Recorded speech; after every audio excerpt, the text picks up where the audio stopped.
सवाल airport management के लिए हैं, सरकार के लिए हैं, एयरलाइंस के लिए हैं, सबके लिए हैं। पहला सवाल है हमारा कि एयरपोर्ट पर इतने कंजेशन के लिए आखिर जिम्मेदार कौन जिम्मेदारी तय करेगा? इसकी जिम्मेदारी कौन लेगा? पहला सवाल ये। दूसरा सवाल कि लिमिटेड मार्जिन टाइम में ज्यादा स्लॉट आखिर क्यों? क्योंकि केंद्र सरकार ये कह रही है कि ये एयरपोर्ट मैनेजमेंट का इशू है, आप बहुत कम मार्जिन टाइम में ज्यादा स्लॉट दे रहे हैं, तो इसका जिम्मेदार कौन होगा? ऐसा क्यों हुआ? क्या नियमों की अनदेखी हुई? और अगर कोई अनदेखी कर रहा है तो उसकी सजा क्या? तीसरा सवाल आज का हमारा, मिस मैनेजमेंट का खामियाजा आखिर यात्री क्यों भुगते? अब यह गलती किसी की भी है, एयरपोर्ट मैनेजमेंट, एयरपोर्ट चलाने वाली कंपनी की है, अथॉरिटी की है, जो भी स्टेक होल्डर्स इससे जुड़े हुए हैं उनकी है, लेकिन खामियाजा आम यात्री क्यों भुगते? उसकी क्या गलती? यह है आज का हमारा तीसरा सवाल। और चौथा सवाल है हमारा कि इमरजेंसी में कुछ विकल्प जरूर दिए गए हैं, रीशेड्यूलिंग के विकल्प दिए गए हैं, लेकिन इमरजेंसी में रीशेड्यूल का विकल्प क्या सही है, क्या तर्कसंगत है? किसी को इमरजेंसी में घर जाना है, आपकी लापरवाही की वजह से उसकी फ्लाइट कैंसिल कर दी गई, आप कहते हैं साहब रीशेड्यूल कर लीजिए, क्या ये उसकी भरपाई होगी? क्या ये तर्कसंगत है? ये आज का चौथा सवाल। इसके अलावा एक और विकल्प जो दिया जा रहा है यात्रियों को, वो है किराया रिफंड ले लीजिए साहब।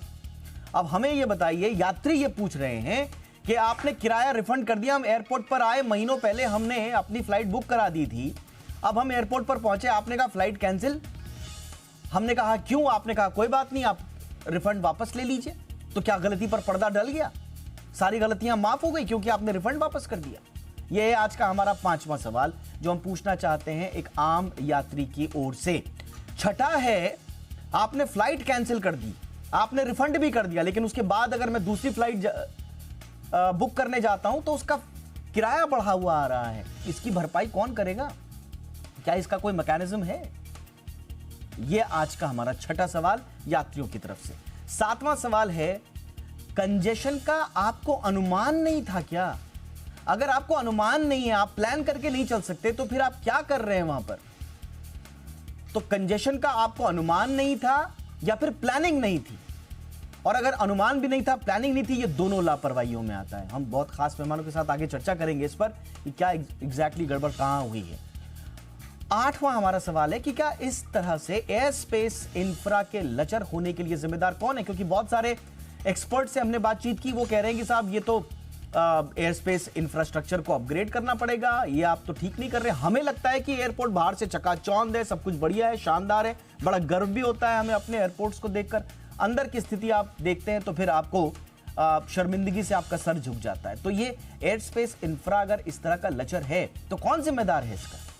इसमें यात्रियों की गलती तो नहीं है, तो किसकी गलती है? जिम्मेदारी कौन लेगा? नवां सवाल है हमारा जो हम यात्रियों के हवाले से पूछ रहे हैं, क्या ऐसे हालात में एयर स्पेस सेफ्टी सुनिश्चित होगी? एयर स्पेस सेफ्टी की हम बात कर रहे हैं, हम एविएशन में दुनिया के दूसरे देशों से आगे निकलने की बात कर रहे हैं, क्या ऐसे सुनिश्चित होगी एयर स्पेस सेफ्टी? इन हालातों में होगी? क्या गारंटी है? यह है नवां सवाल। और आज का हमारा 10वां सवाल जो सबसे मुझे लगता है 9 सवालों का निचोड़ है, क्या पैसेंजर की सुनने वाला कोई नहीं इस देश में? जब जब बात आती है पैसेंजर के हितों की, तब तब कोई ना कोई हवाला देकर उसको टाल दिया जाता है, उसको कंपनसेट करने की कोशिश की जाती है, बिना ये समझे जाने कि इसकी वजह से उसके कितने कामों पर असर पड़ा होगा, उसके जीवन के कुछ महत्वपूर्ण कामों पर असर पड़ा होगा, उसकी मानसिक स्थिति पर क्या असर पड़ा होगा, पारिवारिक स्थिति पर, आर्थिक स्थिति पर। लेकिन क्या पैसेंजर की सुनने वाला कोई नहीं? ये 10 सवाल हैं आज के हमारे।